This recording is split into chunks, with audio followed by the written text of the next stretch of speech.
আমরা জাস্ট হচ্ছে মানে আমাদের একজন মায়ের, আমাদের একজন শহীদ ভাইয়ের মানে মায়ের এই আহাজারিকে সামনে রেখে আপনাদেরকে শুধু একটা কথাই বলি, মানে যখন এখনো আমরা একটু আগে দেখলাম একটা ছবি আমাদের একজন ভাইয়ের, এই খুনি হাসিনা যখন শুধু এই ক্ষমতায় টিকে থাকার জন্য আমার এমন হাজার ভাইকে খুন করতে বিন্দুমাত্র দ্বিধা করেনি।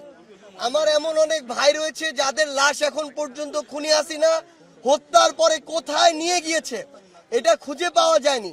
যেই ঘটনা আমরা ওই সাপলাতে দেখেছিলাম যে শত শত লাশ খুনি হাসিনা ফেলেছে, কিন্তু লাশগুলো পাওয়া যায়নি। আজকে আমার মা তার সন্তানের লাশের জন্য শেষবার একবার দেখার জন্য এখন সে আহাজারি করছে। এই মাকে আমরা সে আমাদের জায়গা থেকে বাইতুল মোকাররমের সামনে সেদিন দেখেছি, প্রত্যেকটা জায়গায় এই মা এভাবে আহাজারি করে ছুটে বেরিয়েছেন। তো সবচেয়ে বড় কথা হচ্ছে আমরা হয়তো আমাদের জায়গায় সর্বোচ্চ চেষ্টা করতে পারি আমাদের ভাইয়ের লাশটা খোঁজার জন্য, কিন্তু এটা বলতে পারি না যে কখনো পাবো কি পাবো না।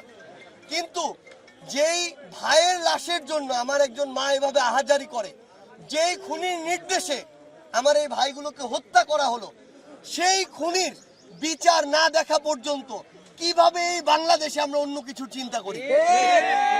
এই খুনি হাসিনাকে বাংলাদেশে নিয়ে আসতে হবে একটা কারণে, খুনি হাসিনা আসবে বিচারের মঞ্চে দাঁড়াবে, এরপরে ফাঁসির মঞ্চে দাঁড়াবে। আমরা যেন যারা এই জুলাই অভ্যুত্থানে রাজপথে ছিলাম, আমাদের যে ভাইরা জীবন দিয়েছে, আমাদের যে মায়েদের চোখ দিয়ে এখনো এই কান্না আসছে, এই চোখের পানি পড়ছে, আমরা যেন মরার আগে অন্তত ওই খুনি হাসিনার বিচারটা দেখে মরতে পারি ইনশাআল্লাহ। আমরা শুধু আপনাদের কাছে একটা অনুরোধই করি, আমরা আমাদের জায়গা থেকে আমাদের মায়েদের পাশে সর্বোচ্চটুকু দিয়ে চেষ্টা করব।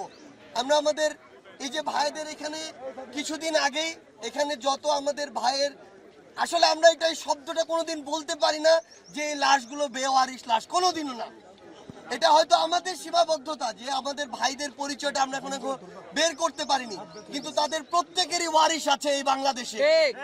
আমরা শুধু একটি কথাই বলতে চাই, আমাদের এই ভাইদের ডিএনএ যে স্যাম্পল এটা অলরেডি নেওয়া হয়েছে, এটার প্রসেসিং এর কিছুটা সময় লাগে, এটা হয়তো আমরা খুব দ্রুত সময়ের মধ্যেই পেয়ে যাব। কিন্তু এই স্যাম্পল আমরা পাই, আমাদের ভাইদের আমরা আইডেন্টিফাই করতে পারি, সেটা এক বিষয়। কিন্তু যে খুনি হাসিনা তার দোসর ছাত্রলীগ, যুবলীগ, আওয়ামী লীগের ক্যাডারদেরকে ব্যবহার করে আইন শৃঙ্খলা রক্ষাকারী বাহিনীর তথাকথিত যে সদস্যদেরকে ব্যবহার করে এই নৃশংসতা ঘটিয়েছে, এই হত্যাগুলো ঘটিয়েছে, সেই খুনি হাসিনা এবং তাদের বিচার না হওয়া পর্যন্ত বাংলাদেশের কোনো মানুষ, কোন রাজনৈতিক দল যেন অন্য কোনো বিষয় নিয়ে এই বাংলাদেশে কথা না বলে। আগে খুনি হাসিনার বিচার হতে হবে, আগে খুনগুলোর এই হত্যাগুলোর বিচার হতে হবে, তারপরে বাংলাদেশ অন্য কোনো কিছু চিন্তা করবে। ঠিক এখনো তো কোনো ধরনের মানে দৃশ্যমান কোনো পদক্ষেপ আমরা দেখতে পাইনি সরকারের পক্ষ থেকে। আমরা এই সরকারকে আমাদের জায়গা থেকে অনেকবার বলেছি, এই সরকারের দুইটা বিভাগের কাজ শুধু কাজের জন্য কাজ না, এটা তাদের রক্তের উপরে দাঁড়িয়ে যে দায়বদ্ধতা নিয়েছে, এই দায়বদ্ধতার জন্য কাজ।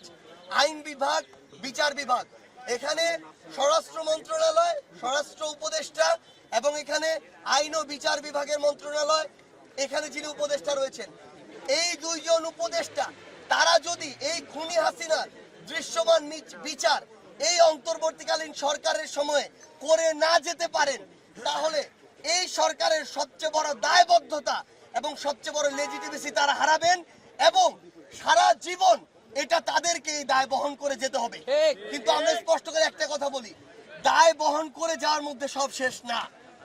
এই বিচার এই অন্তর্বর্তীকালীন সরকারের সময় করতে হবে এবং যে সময়টুকু এই সরকারের আছে, নির্বাচনের আগেই খুনি হাসিনাকে বাংলাদেশে নিয়ে এসে ফাঁসির মঞ্চে নিতে হবে। যতদিন না আমরা খুনি হাসিনাকে ওই ফাঁসির মঞ্চে না দেখছি, এই বাংলাদেশে কেউ যেন ভুল ক্রমেও ওই নির্বাচনের কথা না